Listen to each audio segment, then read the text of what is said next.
precedeu dá a fasquía da situación histórica de Galicia nos tempos en que se celebrou o Congreso de Economía de Galicia, alá polo ano 1925. Tempos ben distintos dos actuais, no plano estrutural, da estrutura económica de Galicia no plano funcional. Vemos un salto cualitativo e un salto no plano económico, sobre todo, de repercusións, eu casi diría que brutais. Se pasou do sector primario, no máis puro sentido da palabra, ao cuarto sector no que empezamos a estar afincados neste momento, o sector da información, da comunicación, das novas tecnoloxías e o futuro.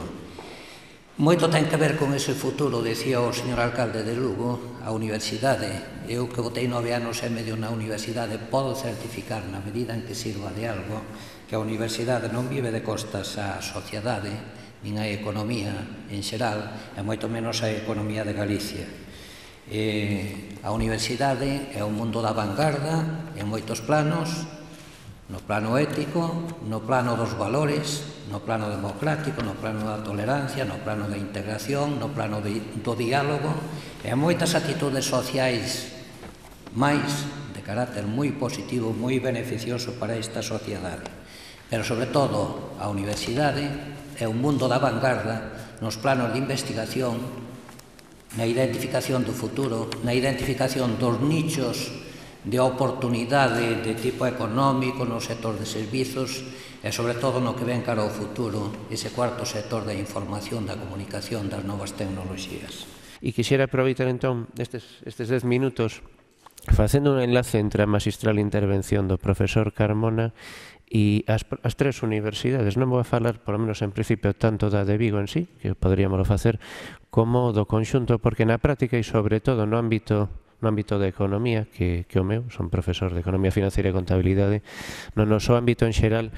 penso que todas as tres universidades en xeral traballamos con bastante integración, incluso con independencia da universidade onde puntualmente está cada un.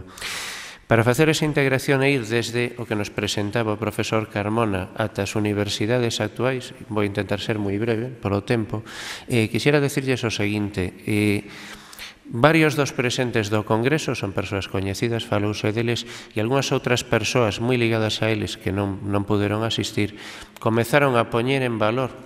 tanto sobre todo no que é a práctica como no que é a teoría, moito do falado nese Congreso. Por citar brevemente algúns nomes, penso que estratégicos, é o caso, por exemplo, Alexandre Bóveda, toda a lógica da facenda e a visión do sistema financeiro de Galicia parte de aí. Lois Peñanovo, que era lugués, era oficial maior de Concello de Vigo, unha das persoas que fan enlace posterior con todo isto, e ten moito que ver, un momento, pensen que no ano 25 cae o Banco de Vigo e a Caixa de Aforros Municipal de Vigo a que se fai cargo da liquidación. Entón aí ten un papel relevante Luis Peñanovo, ten un papel relevante Gregorio Espino, que era alcalde daquela, neste momento, e que posteriormente acabou sendo, cos anos, o asesor xurídico desa Caixa de Aforros, e o seu pasante, do que falarei despois, Xaime Isla Couto, ten bastante que ver en toda esta transición que lles contarei. É unha persoa moi relevante, tamén citada aquí, Valentín Paz Andrade,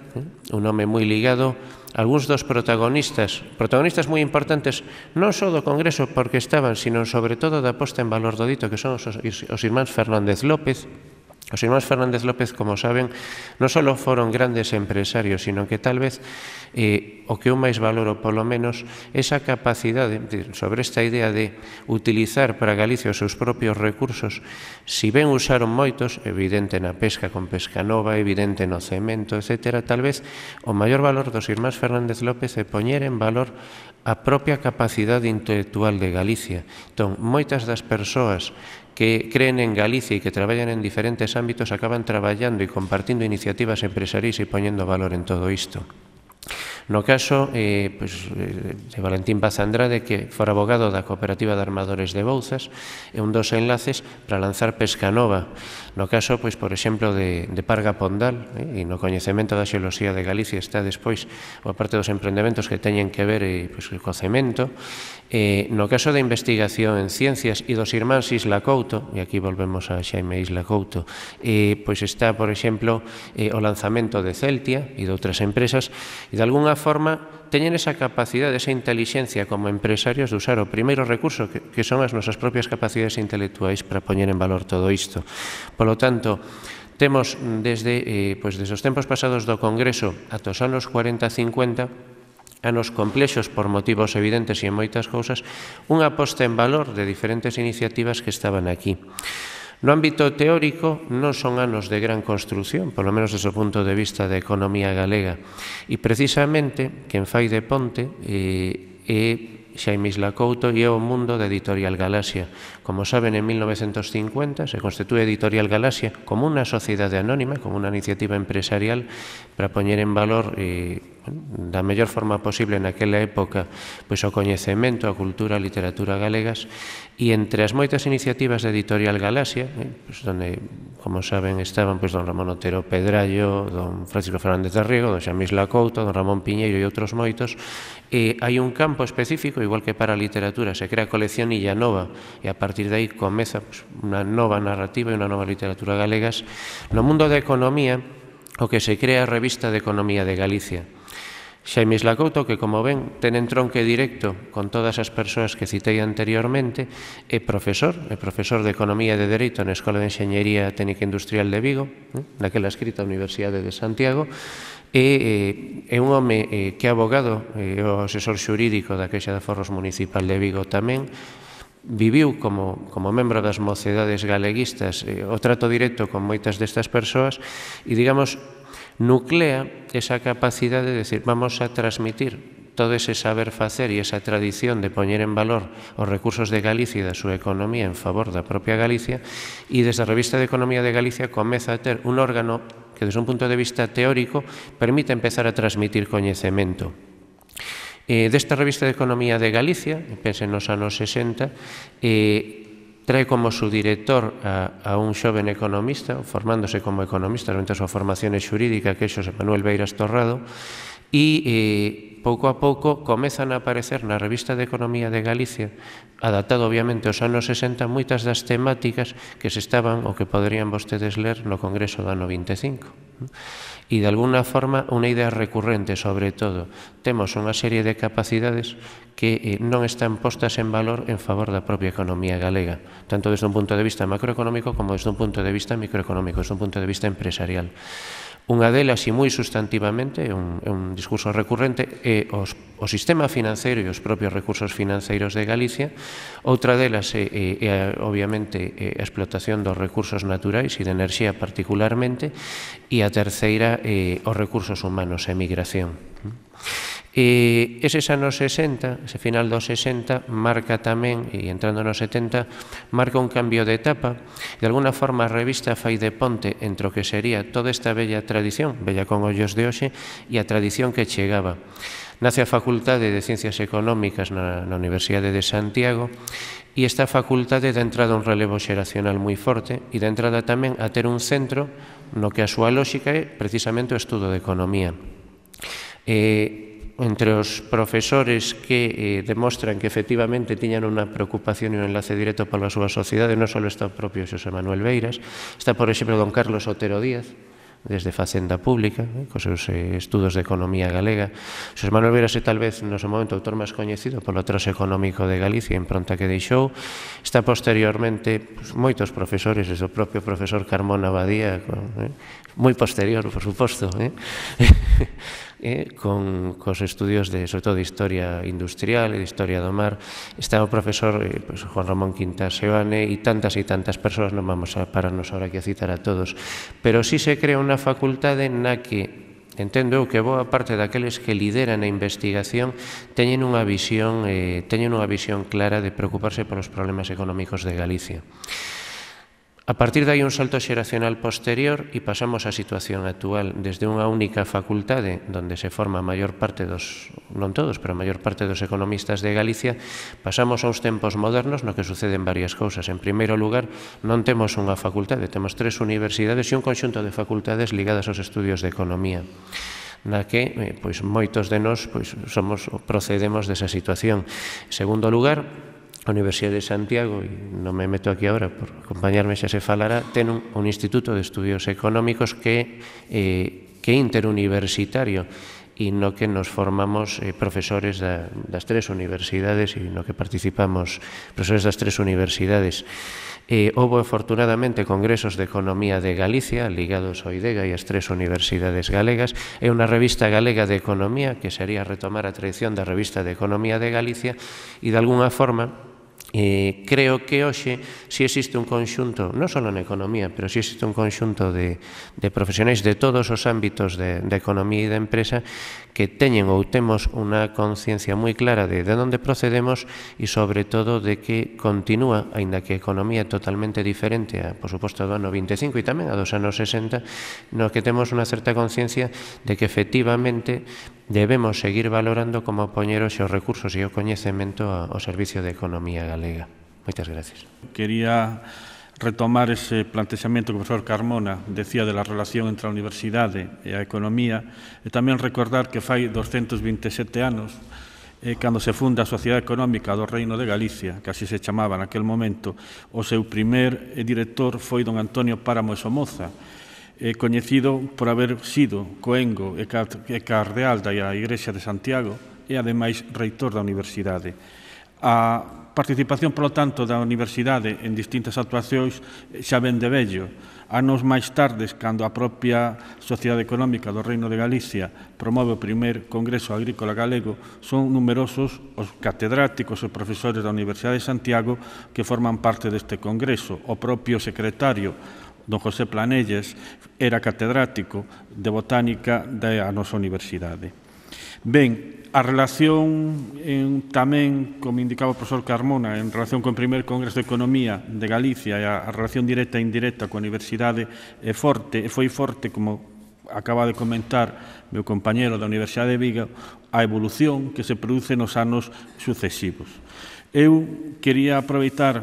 parte da miña intervención tamén para facer unha pequena reflexión sobre a actividade de investigación no ámbito galego e centrada, ademais, no ámbito español. Como saben vostedes, na actualidade, según datos do Ministerio de Investigación, a investigación involucra no Estado español a máis de 11.000 traballadoras e traballadores, 9,2 por mil da población activa. Un valor alto, pero que, sin embargo, non é tan alto se o comparamos co resto do noso contexto socioeconómico, a Unión Europea, ou se o comparamos con as grandes potencias a nivel mundial, como pode ser Japón ou como poden ser Estados Unidos. Deses 11.000 investigadores, a universidade teñen unha parte relativamente pequena, aínda que podemos pensar en moitos casos que a maioría dos profesores de investigación se dedican na súa xornada completa a investigación. No caso da Universidade de Santiago, do PDI, que constitúe máis de 2.300 traballadores, soamente 1.500 teñen unha actividade de investigación concreta. A estes 1.500 profesores funcionarios temos, evidentemente, que sumar a contribución moi notable de investigadores en formación, 445 captados con fondos competitivos tanto do ámbito estatal, nacional como autonómico, 800 traballadores e traballadoras relacionados con contratos con as empresas e con a administración pública e, ademais, de 73 investigadores de alta cualificación que forman parte dos servicios centrais da nosa investigación. No total, a nosa universidade mantén na actualidade 2.900 investigadores, e destes, unha parte importante se vencellan con ámbito de economía, xa que o 21% dos nosos investigadores principales forman parte dos departamentos deste ámbito e o 22% dos nosos grupos están vencellados directa ou indirectamente co ámbito económico. En relación cos recursos captados, un criterio como outro nos que últimamente valoramos a función das universidades, os 321 millóns de euros de captación global das universidades españolas se reparten, desgraciadamente, entre 5 comunidades autónomas, que acumulan o 87,3% desos 321 millóns. Galicia e 12 máis comunidades autónomas restanlle o 12,700.000 euros, é dicir, unha cantidade moito máis reducida do conxunto. E desa cantidade, de novo, se queremos valorar un pouco o reparto territorial, a Universidade de Galicia, a Universidade de Santiago, perdón, mantén en torno a 72 millóns de euros. Desos 72 millóns de euros de produción, de captación de recursos anuais por parte da Universidade de Santiago, o ámbito de economía ven estando situado en torno aos 5 ou 6 millóns de euros anuais, o que fai tamén desta área un aspecto moi importante dentro da produción e a captación de recursos da nosa universidade. O último plantexamento que pode marcar, por non alargarnos en comentar distintos elementos e distintos criterios de valoración da produción científica, pode ser o das publicacións. Aquí, evidentemente, España se sitúa en distintos rankings no noveno posto a nivel mundial, pero se esos rankings buscamos criterios de calidade, desgraciadamente descendemos hasta o posto 14, 16, cando evidentemente contamos con revistas de prestixio. E aí é onde tamén nos atopamos con unha, diríamos, situación intermedia do que é o ámbito de economía, donde non se sitúa, evidentemente, dentro das áreas con maior calidade de publicacións. Estamos entre un 3,18% do total da produción científica da área de economía no ámbito estatal, é dicir, que é un criterio millorable en canto á produción científica, a calidade das nosas revistas, as calidades das nosas publicacións. Estos, como outros, serían moitas posibles valoracións da produción científica, pero que a máis que nos debemos de resaltar, o que máis debemos, evidentemente, de poñer en valor, é o que decíamos ao principio. Esa participación, penso que desde sempre, desde que inicia a universidade, e que se mantén incluso, como antes se contemplaba coas tres universidades, de relación con a sociedade, de servicios á sociedade, tanto a través das empresas, tanto a través das administraciones públicas, e na búsqueda desa mellora das condicións sociais e económicas do noso país. Moitas gracias. Xa falamos de historia e de formación, permítanlle facerlle un pequeno percorrido pola experiencia nos estudios de economía e de empresa no ámbito da Universidade da Coruña. A cidade da Coruña conta cunha longa e extensa tradición de formación e investigación universitarias en materias económicas. Iso ven a complementar a arraigada orientación mercantil e empresarial das actividades dos territorios onde hoxe está implantada a Universidade da Coruña. Nas aulas coruñesas, onde se partiron estudios económicos e empresariais a lo largo da historia, son bastantes centros, formouse gran número de profesionales que han contribuído ao desenvolvemento da cidade, da comarca, de Galicia e mesmo do Estado español. Non vou a entrar na lista de persoas e nomes que se formaron nas aulas en aquel momento, colexio universitario ou en centros anteriores, pero sí que todos temos na mente que moitas institucións financieras galegas, caixas e bancos, empresas industriais, comerciais ou de servicios, e tamén as pequenas e medianas empresas contan con moita xente que saíron desas aulas. Porque a Coruña, e por extensión a Universidade da Coruña, pode gabarse de formar parte do reducido grupo de cidades españolas que acolleron desde os seus orígenes os centros que contribuíron a crear e espallar coñecementos económicos e empresariais dentro da sociedade. Os estudios comerciais xorden en España no século XIX coa creación, tras o Real Decreto de 8 de setembro de 1850, de 8 escolas de comercio nas cidades de Madrid, Barcelona, Cádiz, A Coruña, Málaga, Santander, Sevilla e Valencia, para impartir as enseñanzas de comercio que demandaba a nova legislación mercantil. Esta formación foi pasando por distintas etapas e, aínda que o Real Decreto de 1850 estableceu que unha das escolas de comercio se crearía na Coruña, e insiste un outro Real Decreto 57 sinalando que a Escola da Coruña tería carácter elemental e sentaría as bases para elaborar os planos de estudio, resulta que tuvo que pasar 30 anos antes de que fora inaugurada oficialmente na cidade de Herculina. Así, en novembro de 1887, na súa inauguración, xa se expuxo a necesidade de elevar a escola ao rango profesional. Isto se conseguiría uns anos máis tarde, aínda que por moi breve tempo, chegándose a impartir cursos de terceiro, chamaríamos terceiro ciclo, en 1898. Logo da lei do 7 de xullo de 1953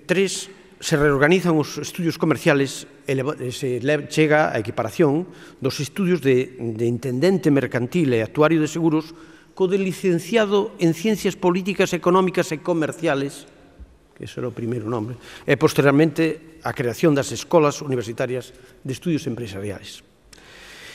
En 1970 é cando se promulga a Lei Xeral de Educación. Entonces se integran as escolas de comercio nas correspondentes universidades e, en consecuencia, os estudios de comercio entran do ámbito universitario. Neste contexto, a Escola de Comercio da Coruña integrase na Universidade de Santiago de Compostela e pasa a ser a Escola Universitaria de Estudios Empresariales. O título de diplomado en empresariales é bastante posterior, é do outubro de 1990. E aí empeza xa a creación, é dicir, que é anterior, antes da creación da Universidade da Coruña, esos estudios dependían da Universidade de Compostela, que era o que expedía o título, e estaba vinculada académicamente á Facultade de Ciencias Económicas e Empresariales, actuando de feito como primeiro ciclo da licenciatura en Económicas e Empresariales na súa sección de Empresariales. Tamén nos anos 70, no Colexio Universitario da Coruña existían o primeiro ciclo, os 3 primeiros anos da licenciatura de Económicas. A Universidade da Coruña e a Universidade de Vigo nacen no ano 90, cumplimos ahora 20 anos, e no seu mapa de titulacións se incluíu no primeiro momento as licenciaturas de Ciencias Económicas e Empresariais e a Diplomatura de Ciencias Empresariais. Isto acaba de mudar fai pouco con o novo Espacio Europeo de Educación Superior, onde se aparecen os grados en esas titulacións. Eso, en particular, na Universidade da Coruña, provocou a reformulación dos estudios que quedan orientados en 3 grados de 4 anos, que son Economía, Administración e Dirección de Empresas e Empresariales, e 2 mestrados universitarios, Banco e Finanzas, Xestión e Políticas Públicas. E, ademais, incluso, e iso é tan recente que a mellor é desconocido, mediante un proceso modélico, que teño que dicilo, se fusionaron os 2 centros existentes en unha nova facultade que acaba de nacer, que se chama Facultade de Economía e Empresa, que acumula de xeito todos esos grados. Esa nova facultade é o centro con máis alumnos da nosa universidade, ten alrededor de 2.600 e con un número de profesores alrededor de 170 que falan por así mesmo da capacidade e a idea de importancia que teñen os estudios de economía e de empresa en xeral dentro da nosa universidade. Eu tamén quería hoxe aproveitar que estamos a falar, e xa se dixo por algúns dos interventes antes, da importancia que ten o investimento en educación universitaria. Eu estou completamente convencido de que a chave para saírnos da situación económica é profundar na revolución de coñecemento. E iso debe estar basado en un concepto de productividade e de competitividade que faga compatible o crecemento económico co progreso social e con a preservación do contorno ambiental. É evidente que en esa tarefa a universidade debe ter un papel central.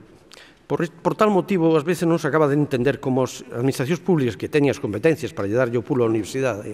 como servicio público de docencia e investigación, ás veces manteñen actitudes miopes e cortoplacistas ao implantar unhas estrategias en este sentido. É preciso que Galicia converxa en gasto en universidades sobre o PIB,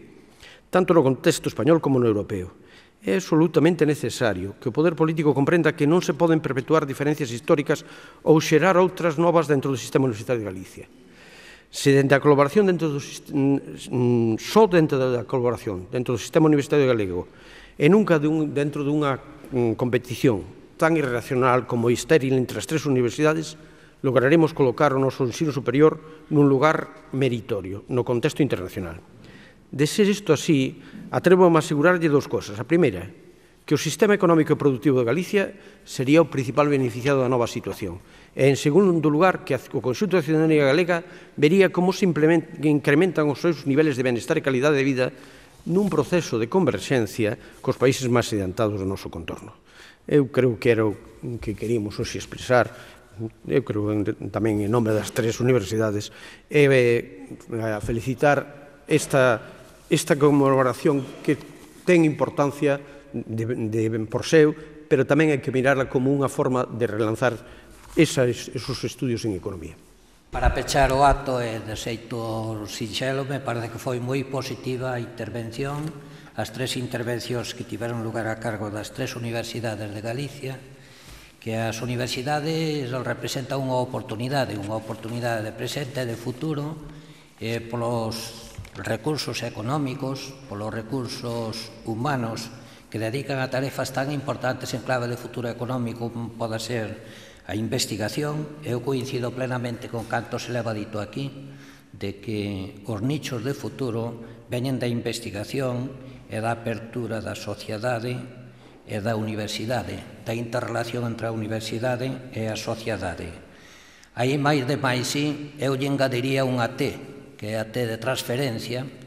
a de transferencia do coñecemento, da investigación en xeral e, sobre todo, da investigación aplicada e, particularmente, da investigación en termos económicos que vemos que é o recurso principal no ámbito de investigación nas tres universidades. E remato con unha frase, me sumo á idea de que habría que rachar con iso que está circulando no ambiente de que veñen malos tempos para a universidade. A causante dos malos tempos da universidade pode ser a crise económica. Pois a principal aposta de futuro en termos de ruptura ca crise económica, e vemos que Galicia sale potenciada das crises económicas, está en darlle recursos á universidade, porque é a mellor inversión non somente en termos económicos, senón en valores de tipo social, en actitudes sociais, porque economía e cultura non están enfrontadas, e o vemos no día de hoxe. Sumados os dous teñen efectos multiplicadores.